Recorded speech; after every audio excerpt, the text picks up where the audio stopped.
Les années 60 et 80, plus de 2000 enfants de l'île de la Réunion ont donc été déplacés en métropole. Une très grande partie d'entre eux s'est retrouvée en Creuse. Nous vous en parlons régulièrement dans nos éditions. Ce fut pour ces jeunes un traumatisme toujours d'actualité.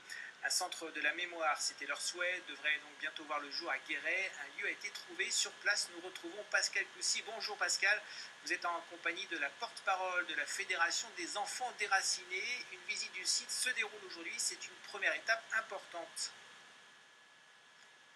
Absolument, Jérôme, j'ai à côté de moi donc Valérie Andanson. Il faut savoir que en 1966, Valérie Andanson a été enlevée à ses parents sur l'île de la Réunion. Elle est venue ici, à Guéret, elle avait 3 ans à l'époque. Des années plus tard, elle est à mes côtés ce matin et elle est en train de visiter ce qui sera le futur centre de ressources et de mémoire pour les ex-enfants réunionnais des Creuse. Valérie Andanson, est-ce que c'est important symboliquement pour vous de vous retrouver à Guéret ce matin et d'envisager le projet d'un centre de mémoire comme celui-là? Il est très important pour nous que ce lieu de ressources soit dans la Creuse.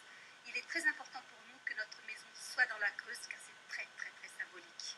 C'était une revendication que vous portiez depuis longtemps d'avoir un centre de mémoire et de ressources comme celui-là? C'est une revendication qu'on porte depuis longtemps et c'est aussi une revendication qui fait partie des préconisations des experts de la Commission nationale.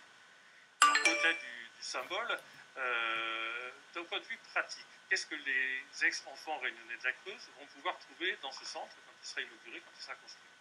Dans ce centre, on trouvera donc une grande pièce où il y aura nos archives. Il y aura aussi la possibilité de rencontrer des élèves. Il y aura une vidéothèque, une bibliothèque, un lieu, un bureau où notre psychologue pourra recevoir les familles et les victimes, et un hébergement. L'hébergement, c'est important aussi? Bien sûr qu'un hébergement est important puisque beaucoup de victimes vivent en dehors de la Creuse, donc certains viendront de toute la France. Pour vous, c'est une étape importante dans votre combat que vous menez depuis plusieurs années. C'est un tournant peut-être? C'est quelque chose de positif? C'est peut-être même une réconciliation avec la Creuse? C'est très positif pour nous parce que c'est vrai que nous sommes allés en décembre à La Réunion pour dire nous sommes là pour nous réconcilier. Et ici, dans la Creuse, nous sommes là pour nous réconcilier avec les Creusois. Et ça c'est important, c'est quelque chose que vous teniez à faire, ne pas toujours stigmatiser finalement la Creuse? Il ne faut pas stigmatiser la Creuse. C'est important parce que je pense que maintenant, il faut passer au-delà de la colère, de la haine. Et on n'est pas là pour chercher les coupables.